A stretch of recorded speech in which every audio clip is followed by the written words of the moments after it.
हाथों में लिस्ट लिए एसपी अनन्या सिंह अपनी बहन ललिता की शादी की साड़ी खरीदने अकेले बाजार जा रही थी। उसने लाल सलवार सूट, पैरों में साधारण जूते, चेहरे पर सादगी, ना कोई बॉडीगार्ड, बस एक आम बहन की तरह बाजार पहुंची। उसे देख आसपास के दुकानदार पहचान भी ना पाए कि कौन आई है। तभी उनकी नजर सीधे उसी पुरानी कपड़ों की दुकान पर गई जहां वह पहले भी कई बार बिना सिक्योरिटी चोरी छिपे आ चुकी थी। एसपी अनन्या धीरे धीरे दुकान में दाखिल हुई। दुकान बड़ी नहीं थी, लेकिन चारों तरफ रंग बिरंगी साड़ियों के थान सजे थे।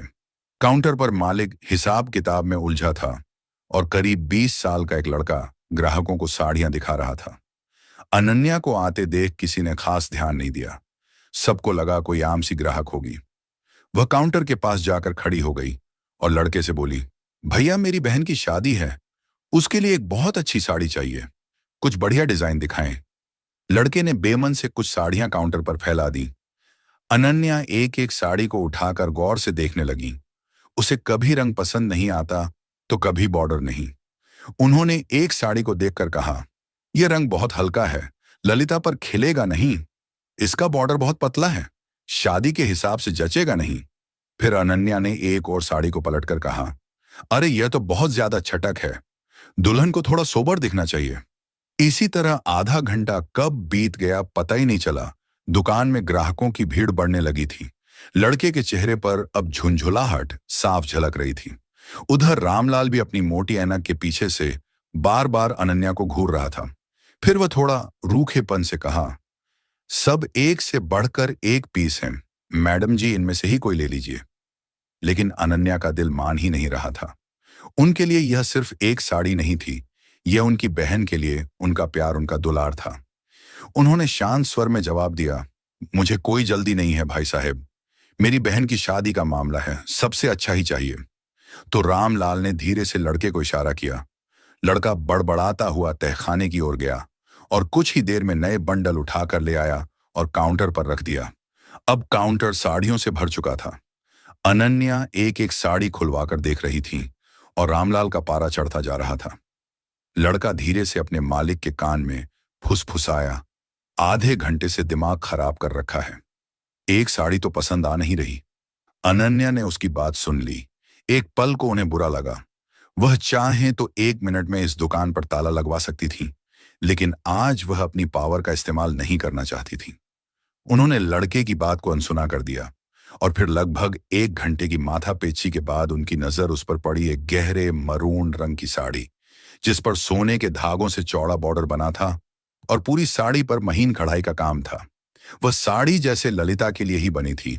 अनन्या के चेहरे पर आखिरकार एक संतुष्टि की मुस्कान आ गई और उन्होंने साड़ी हाथ में लेते हुए कहा, हाँ बस यही चाहिए, इसे पैक कर दो। रामलाल ने राहत की सांस ली, जैसे कोई बड़ी मुसीबत टल गई हो। लड़के ने जल्दी जल्दी साड़ी को तय करके एक चमकीले पैकेट में डाल दिया। अनन्या ने पर्स से पैसे निकाल कर दिए और पैकेट हाथ में ले लिया। उसके मन में एक खुशी थी, एक सुकून था कि उन्होंने अपनी बहन के लिए सबसे अच्छी चीज चुन ली है। वह दुकान से बाहर निकलने के लिए मुड़ी ही थी कि उनकी नजर पैकेट के एक कोने से झांकते एक धागे पर पड़ी। जो कुछ गड़बड़ थी। वह रुकी, पैकेट को खोला और साड़ी को दोबारा बाहर निकाला। उनके दिल की धड़कन बढ़ गई। साड़ी के बॉर्डर पर एक जगह से धागा टूटा हुआ था और उजड़ कर लटक रहा था। उन्होंने हल्के से उसे खींचा तो कढ़ाई की पूरी सिलाई खुलने लगी। यह एक डिफेक्टिव पीस था। अनन्या का चेहरा उतर गया। वह वापस काउंटर पर गई। उन्होंने रामलाल को दिखाते हुए कहा, भैया ये देखिए, इसमें तो धागा टूटा हुआ है, ये तो पूरी उधड़ जाएगी। रामलाल ने एक नजर साड़ी पर डाली और फिर बड़ी लापरवाही से बोला, अरे मैडम, इतना छोटा मोटा तो चलता है, आप ले जाएं, दर्जी से ठीक करवा लेना, कुछ नहीं होगा।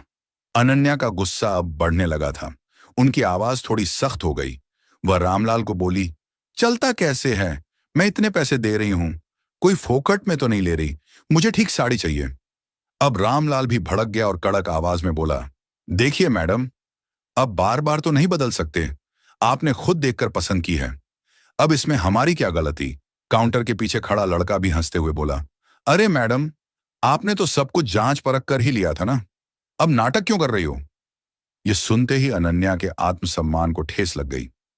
वह एक अफसर थी, लेकिन उससे पहले एक ग्राहक थी और एक ग्राहक के साथ ऐसा बर्ताव उन्हें बर्दाश्त नहीं था। उन्होंने दृढ़ता से कहा, सही साड़ी दो वरना मेरे पैसे वापस करो। रामलाल ने आंखें तरेर लीं और बोला, पैसे वैसे वापस नहीं होंगे, ज्यादा ड्रामा मत करो यहां पर। अब तक दुकान में खड़े बाकी ग्राहक भी तमाशा देखने लगे थे। कानाफूसी शुरू हो गई थी। दुकान के अंदर का माहौल गर्म हो चुका था। अनन्या ने आवाज ऊंची करके बोला, दुकानदारी ऐसे नहीं चलती है, मैंने पूरा पैसा दिया है, या तो सही कपड़े दो या पैसे वापस करो। रामलाल ने चिल्लाते हुए बोला, क्यों बहुत बड़ी अफसर समझती हो? क्या खुद को तुम्हारे जैसे लोग रोज आते हैं? चलो भागो यहां से। यह सुनते ही अनन्या ने गुस्से में साड़ी का पैकेट काउंटर पर पटक दिया। भीड़ अब और बढ़ गई थी। लड़के ने पीछे से एक और तीर छोड़ा। अब शुरू हो गया इनका ड्रामा। अनन्या ने उसे घूर कर देखा। उनकी आंखों में वह सख्ती थी जो बड़े बड़े अपराधियों को भी चुप करा देती थी, लेकिन यहां कोई उन्हें पहचानने वाला नहीं था। रामलाल ने गुस्से में अपनी जेब से मोबाइल निकाला और चिल्लाते हुए बोला, ज्यादा हंगामा मत करो वरना मैं अभी पुलिस को फोन करता हूं। वह बताएगी तुम्हें कि धौंस कैसे जमाते हैं। अनन्या के चेहरे पर एक व्यंग्यात्मक मुस्कान आई। हाँ कर लो, बुला लो पुलिस को, हम भी तो देखें तुम्हारी पुलिस क्या करती है। रामलाल को लगा कि वह डर नहीं रही है। उसने तुरंत थाने का नंबर मिलाया और स्पीकर पर डाल दिया। हेलो थानेदार साहब, गुप्ता साड़ी भंडार से बोल रहा हूं। यहां एक औरत बिना वजह झगड़ा कर रही है, दुकान में हंगामा मचा रखा है, जल्दी किसी को भेजिए। फोन करते ही भीड़ में फुसफुसाहट और तेज हो गई। अरे इसने तो पुलिस ही बुला ली। अनन्या ने कुछ नहीं कहा। उन्होंने पास पड़ी एक पुरानी लोहे की कुर्सी उठाई और दुकान के गेट पर जाकर बैठ गईं।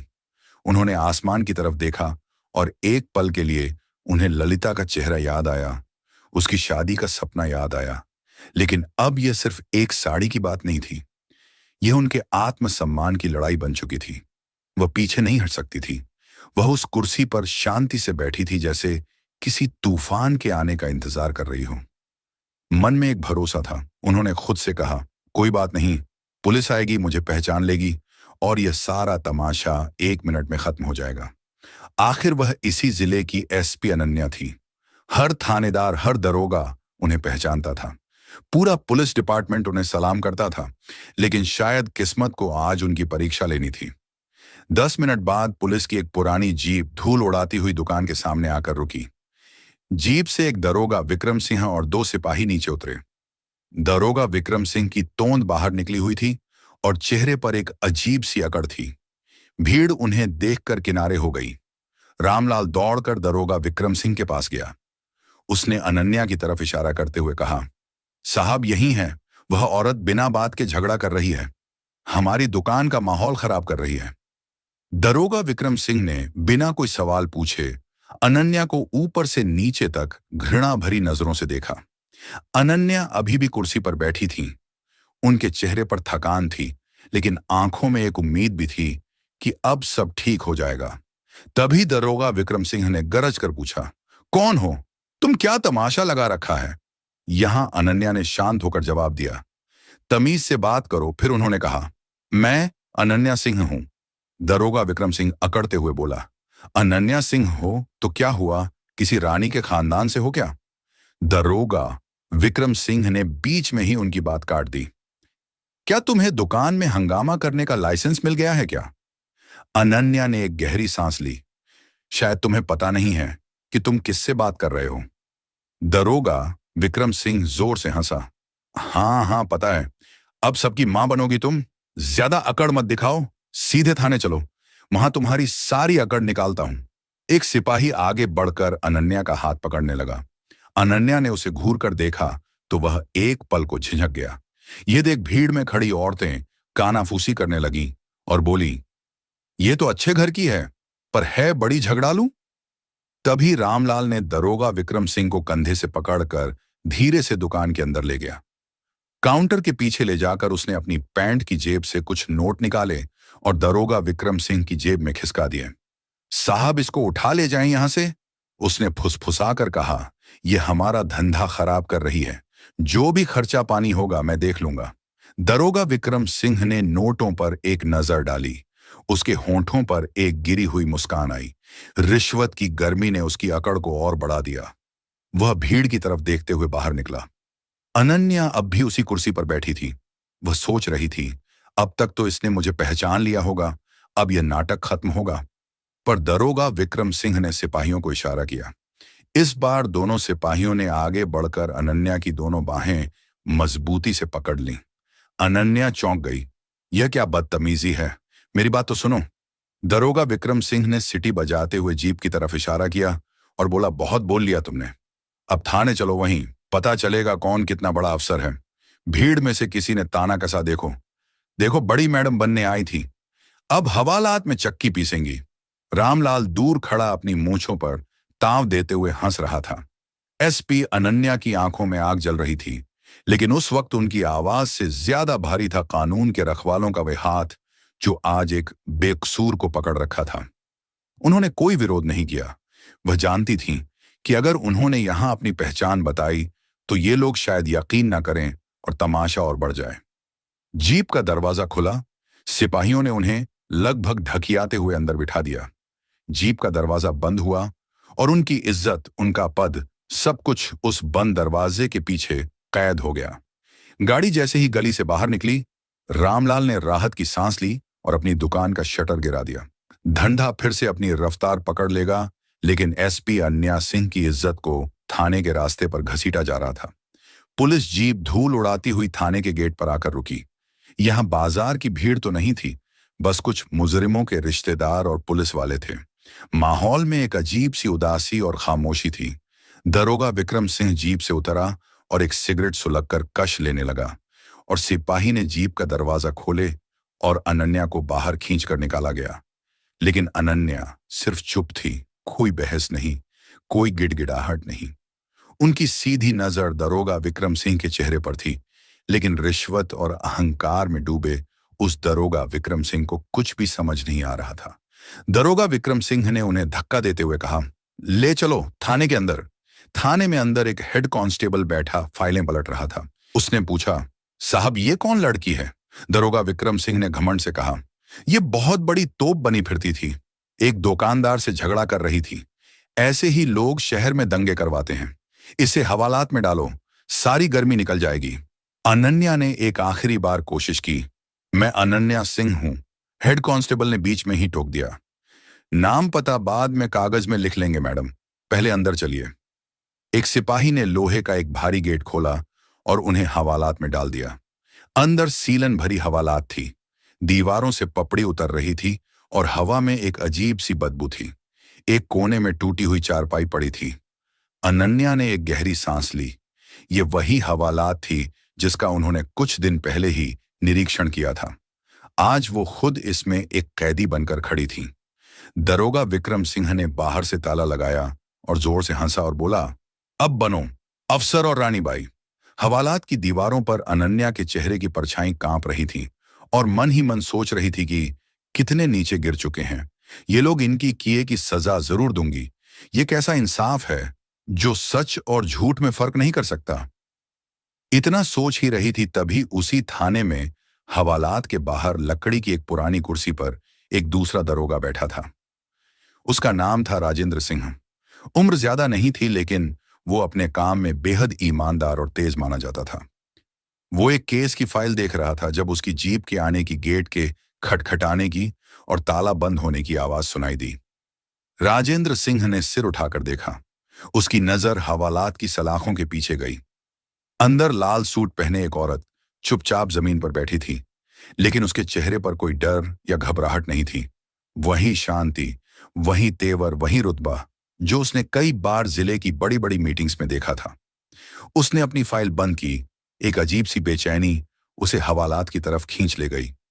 उसने पास जाकर हवालात के छोटे से झरोखे से अंदर झांका। एक सेकंड के लिए उसका माथा ठनका।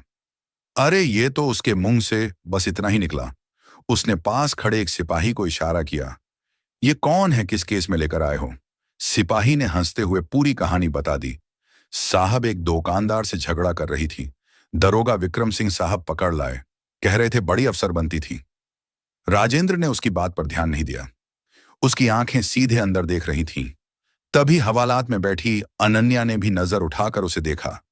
एक पल के लिए दोनों की आंखें मिलीं और अगले ही पल राजेंद्र का खून सूख गया। वह समझ गया कि कितना बड़ा बवंडर आ चुका है। यह कोई आम औरत नहीं है, यह पूरे जिले की एसपी अनन्या सिंह है। वह सिपाही पर दहाड़ा, यह कोई मजाक नहीं है। गेट खोल जल्दी। सिपाही घबरा गया और बोला, पर दरोगा विक्रम सिंह साहब ने मना किया है। राजेंद्र की आवाज पूरे थाने में गूंज गई। मैंने कहा, गेट खोल। ये पूरे जिले की एसपी अनन्या सिंह है। तुम्हारे जैसे 50 दरोगा विक्रम सिंह मिलकर भी इनका बाल बांका नहीं कर सकते। यह सुनते ही सिपाही के हाथ पैर कांपने लगे। उसने कांपते हाथों से चाबी निकाली और ताले में लगाई। ताला खुला, कुंडा हटा। राजेंद्र ने सलाखों के उस पार खड़ी एसपी अनन्या सिंह को पूरी ताकत से सैल्यूट ठोका। उसकी आवाज में शर्मिंदगी और सम्मान दोनों थे। मैडम, माफ कीजिएगा, हमसे बहुत बड़ी गलती हो गई। मैं अभी इस गलती की भरपाई करता हूं। हवालात की वही दीवारें जो कुछ देर पहले अनन्या की पहचान को मिटा रही थीं, अब सच को पूरी इज्जत से बाहर आते हुए देख रही थीं। हवालात का ताला खुलते ही एसपी अनन्या सिंह बाहर आईं। उनका चेहरा शांत था, लेकिन उनकी आंखों में एक तूफान छिपा था।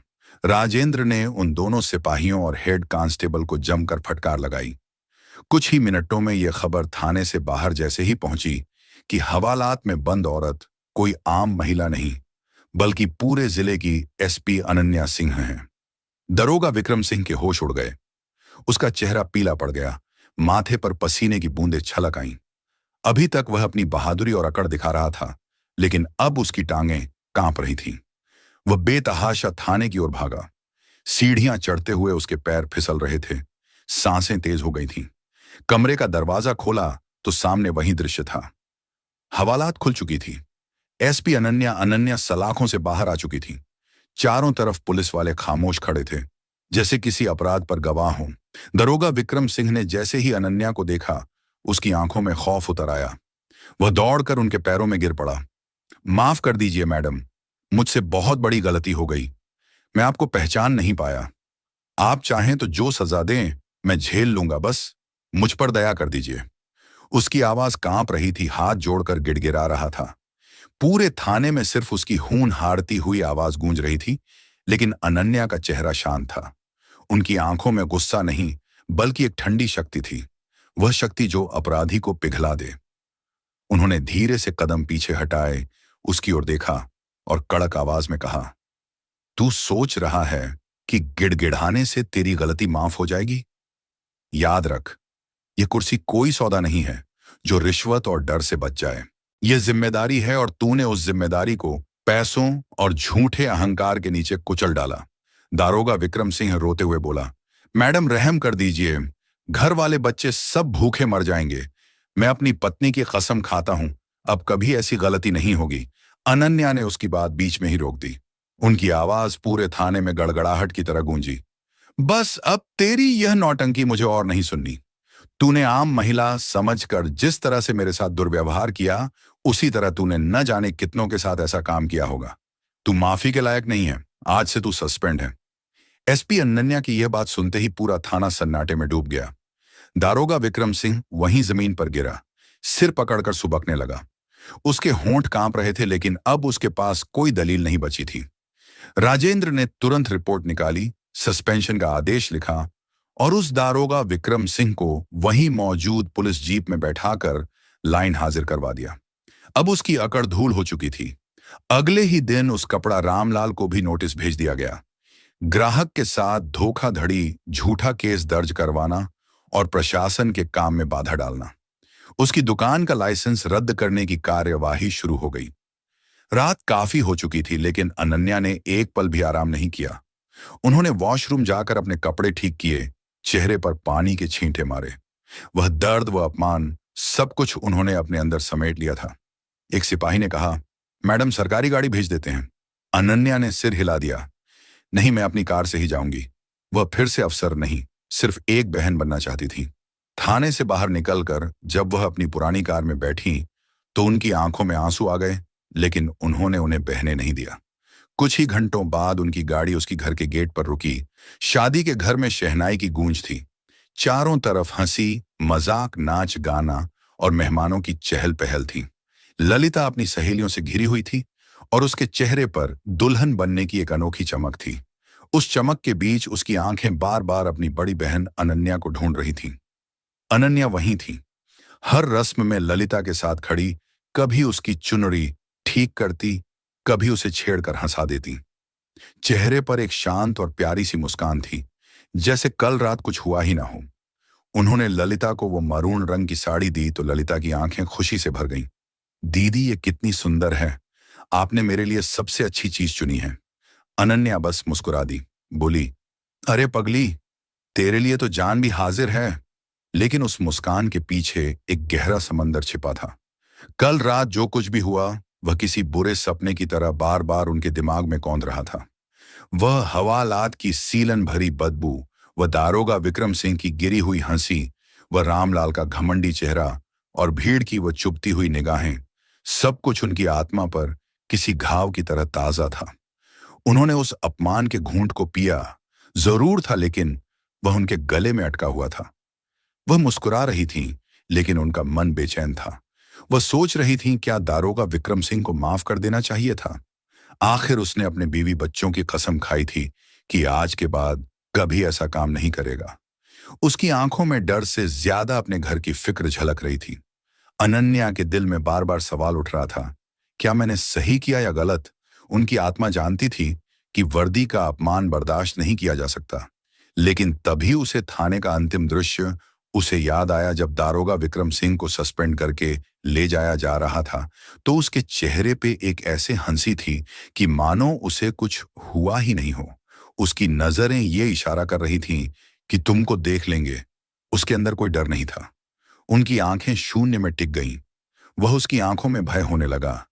तभी ललिता ने धीरे से उनका हाथ हिलाया और मुस्कुराकर बोली, दीदी, आप कहाँ खोई हुई हैं। उसकी आवाज ने अनन्या की सोच को तोड़ दिया। अनन्या चौंककर हकीकत में लौटी। कहीं नहीं लल्ली, बस देख रही हूं, मेरी गुलियां आज कितनी सुंदर लग रही है। उन्होंने बड़ी सफाई से बात को टाल दिया। वह अपनी बहन की जिंदगी के सबसे बड़े दिन में किसी भी तरह की कड़वाहट भूलना नहीं चाहती थी।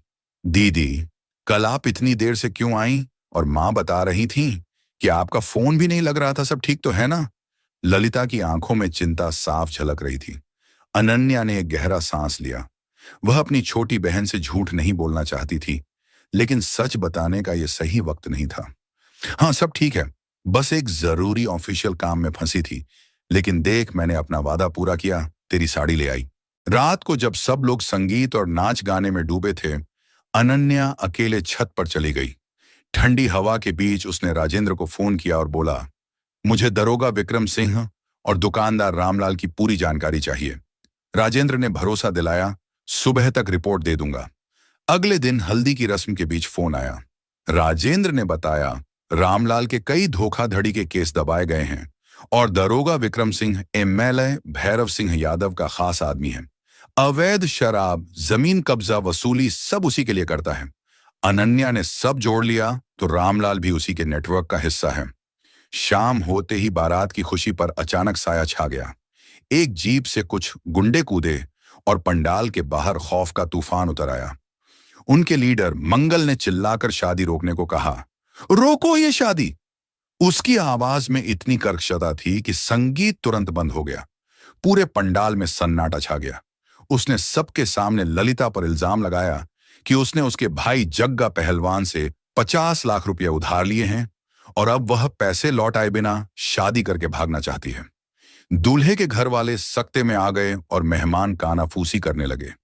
ललिता, जिस पर कुछ देर पहले खुशियों के फूल बरसाए जा रहे थे, अब उस पर झूठे इल्जामों की कीचड़ उछाली जा रही थी। वह फूट फूट कर रोने लगी। अनन्या का खून खौल उठा।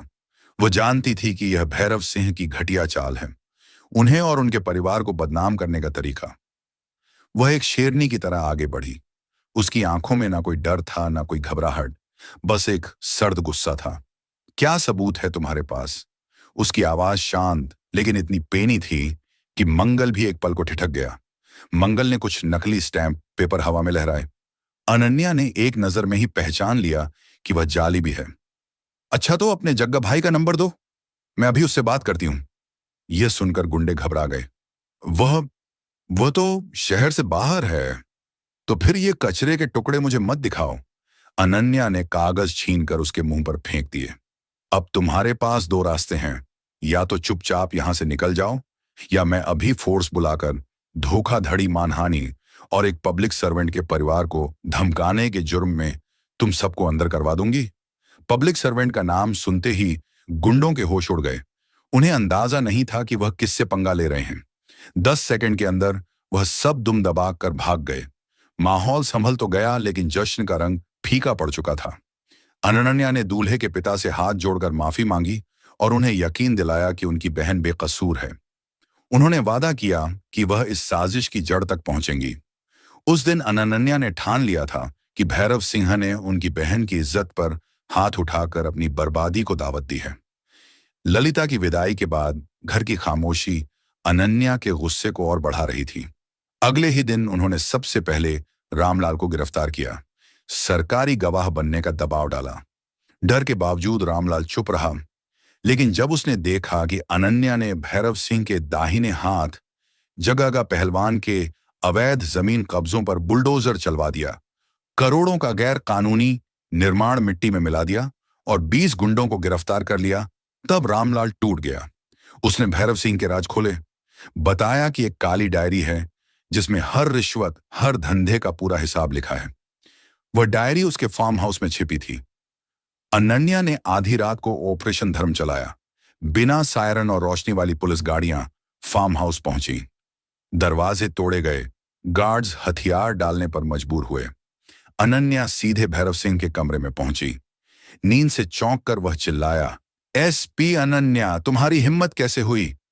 अनन्या ने सर्च वारंट उसके चेहरे पर फेंकते हुए कहा, कानून को काम करने के लिए इजाजत की जरूरत नहीं होती। फार्म हाउस की तलाशी में करोड़ों की नकदी और वह काली डायरी बरामद हुई। अनन्या ने डायरी उठाकर ठंडी आवाज में कहा, खेल खत्म। एमएलए साहब। भैरव सिंह उसी रात गिरफ्तार हुआ। अगले दिन मीडिया में डायरी और गवाही के सबूत पहुंचे। अदालत में रामलाल की गवाही और डायरी के पन्नों ने पूरा गिरोह सलाखों के पीछे पहुंचा दिया। शहर ने बरसों बाद चैन की सांस ली। अपराध का साम्राज्य ढह चुका था। शाम को ललिता ने छत पर अनन्या से कहा, दीदी, मुझे आपके लिए डर लगता है। अनन्या मुस्कुराई, उसका हाथ थामा और बोली, मैं अकेली नहीं हूं लल्ली, मेरे साथ कानून है, सच्चाई है और तेरी दुआएं हैं। ये वर्दी सिर्फ कपड़ा नहीं, एक कसम है, और मैंने अपनी कसम निभाई है। डूबते सूरज की रोशनी में उनकी वर्दी चमक रही थी। ये वर्दी अब सिर्फ वर्दी नहीं, बल्कि इंसाफ और इज्जत की जीत की पहचान बन चुकी थी। तो दोस्तों, यह कहानी केवल मनोरंजन और शिक्षा के उद्देश्य से बनाई गई है। इसमें दिखाए गए सभी पात्र, घटनाएं और संवाद काल्पनिक हैं। किसी भी वास्तविक व्यक्ति, संस्था या घटना से इनका कोई संबंध नहीं है। कृपया इसे केवल कहानी के रूप में देखें और इसका आनंद लें। हम किसी की भावनाओं को ठेस पहुंचाना नहीं चाहते हैं। अगर आपको यह कहानी पसंद आई हो तो इसे लाइक करें और ज्यादा से ज्यादा लोगों तक शेयर करें। कमेंट करके बताएं कि आपको सावित्री का कौन सा कदम सबसे अच्छा लगा, और हमारे चैनल को सब्सक्राइब करना न भूलें, क्योंकि हम आपके लिए ऐसी ही प्रेरणादायक कहानियां लाते रहेंगे। धन्यवाद।